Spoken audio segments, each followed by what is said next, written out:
नमस्कार, आदाब। मैं आज बताना चाहता हूँ, कौन थी गरीब वह रानी? बारे राजा आजमगढ़, आजमगढ़ के राजा, मेहनगर के राजा।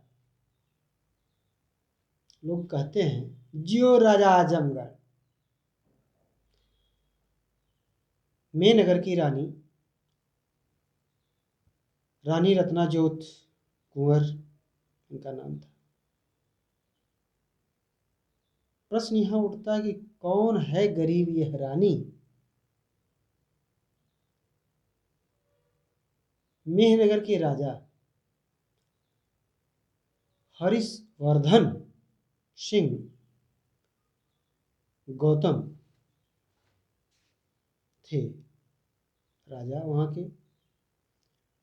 वह 1629 ईस्वी में, लगभग उसके पूर्व पहले, वह इस्लाम धर्म के करीब जाने लगे।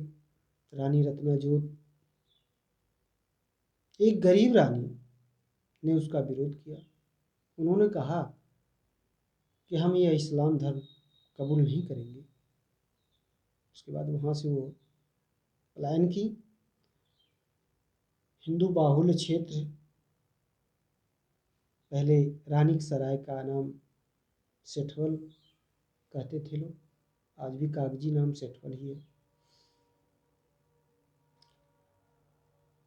एक गरीब रानी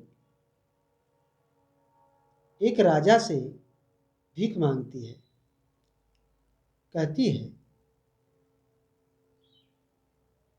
52 एकड़ जमीन हमको दे दीजिए आप, और मैं यहाँ से पलायन करूँगी, मैं आपके संग नहीं रहूँगी। उसके बाद हरिवंश सिंह गौतम ने उनको 52 बीघा जमीन दे दिया।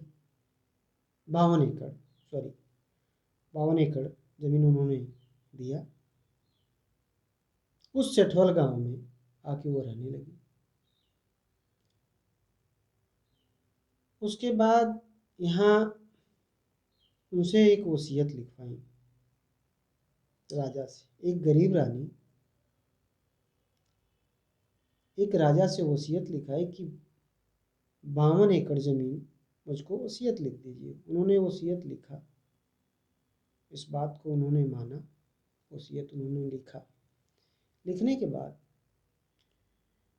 यहाँ वो उस एक बाजार बसाई, रानी की सराय नाम पड़ गया, बाजार बस गई। यहाँ लोग बाजार बसाए। आज भी रानी का आवास है, उसको मैं दिखाऊंगा। अगली वीडियो हमारी रानी की आवास, रानी की सराय का जो आवास है, पोखरा है, भीटा है पे बना हुआ है, उनका आवास। उस पोखरे को भी दिखाऊंगा, उस हनुमान मंदिर को भी दिखाऊंगा जो रानी ने बनवाया था। उस सराय को भी दिखाऊंगा जो रानी ने बनवाया था। उस राजा के किला को भी दिखाऊंगा, मेहनगर, जो राजा मेहनगर का किला है, उसको भी दिखाऊंगा नेक्स्ट वीडियो में।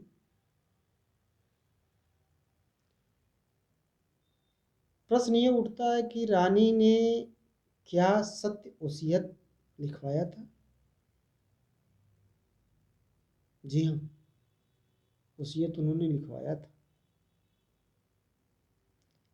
यह बाजार, रानी की सराय, उन्होंने बसाया था, बनवाया था। पोखरा, मंदिर, तमाम उनकी कृतियाँ बनी हुई हैं। दूर दराज से, विदेशों से लोग आते हैं यहाँ। 1629 में के बाद बहुत लोग आते थे दूर से इस मंदिर, इस कुआं का दर्शन करने के लिए, देखने के लिए। लेकिन तो इस सरकार को कोई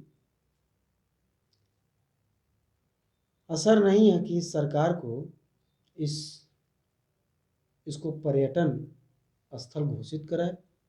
सरकार जा रही है इस समय कुछ पर्यटन स्थलों को बजट देने के लिए, उसको अच्छा बनाने के लिए, उसका न तो हम चाहेंगे कि यह रानी की सराय जो बाज़ार हमारी है, इससे सटा हुआ हमारे गरीब रानी का आवास मुझको कहना पड़ रहा है। एक रानी गरीब नहीं हो सकती।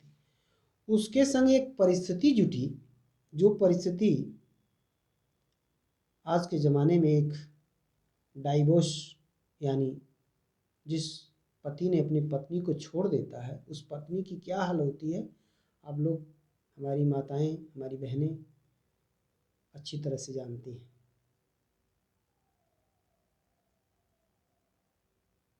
उनका आवास, उनका वह मंदिर, उनका वह कुआं, उनका वह पोखरा, नेक्स्ट वीडियो में दिखाऊंगा। उसकी बहुत ही दैनिक हालत है। फिलहाल इस सरकार को यह मैं बताना चाहता हूँ इस वीडियो के माध्यम से, इस अपने चैनल के माध्यम से, कि सरकार, माननीय जोगी जी, इस गरीब रानी के मकान को, इस रानी की छोटा सा उसको मकान कहा जाए या उस गरीब रानी का किला कहा जाए। एक राजा का किला होता है, एक गरीब की जो मड़ई होती है उसका भी वो किला ही होता है। तो हमारी रानी जो है एक गरीब रानी थी। हम लोग जो हमारे उत्तर प्रदेश में आजमगढ़ जनपद में रानी की सराय बाजार है, रानी की सराय बाजार मेहनगर के राजा हर्षवर्धन सिंह गौतम के क्षेत्र में आती थी। वह उसको हमारी गरीब रानी को दान दिया।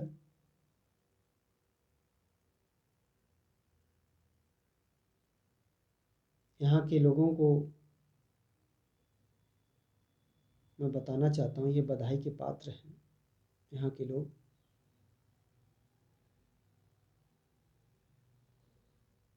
तमाम लोग इस पे काम करते हैं, इसका सुरक्षा, इसकी व्यवस्था, पोखरे की व्यवस्था देखते हैं।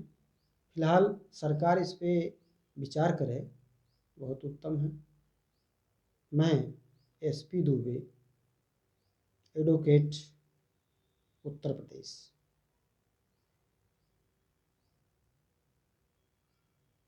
मैं इस वीडियो के माध्यम से इस सरकार को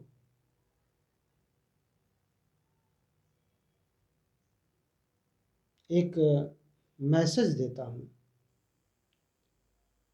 जो बजट आप पर्यटन स्थलों पे दे रहे हैं, या आजमगढ़ जनपद में एक गरीब रानी का आवास, पोखरा, मंदिर को भी पर्यटन के स्थान पे रखा जाए। अन्यथा इसके लिए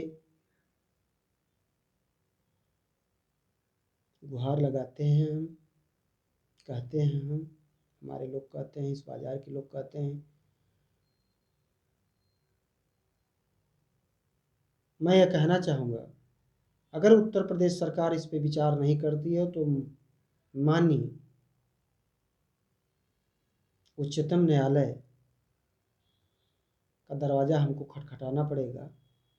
मैं ये बताना चाहूँगा कि हमारी गरीब रानी का भी आवास, मकान पर्यटन स्थलों में रखा जाए। यहाँ मंदिर उन्होंने अपने हाथ से बनवाया, हनुमान मंदिर, तमाम मंदिर वहाँ बने हुए हैं। आस्था का केंद्र है वो, आस्था उस पर इस बाज़ार के, इस क्षेत्र के लोगों का बनी हुई है।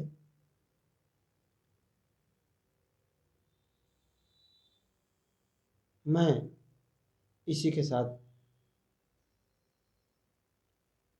अपनी वाणी को उपसंहार करता हूँ। धन्यवाद।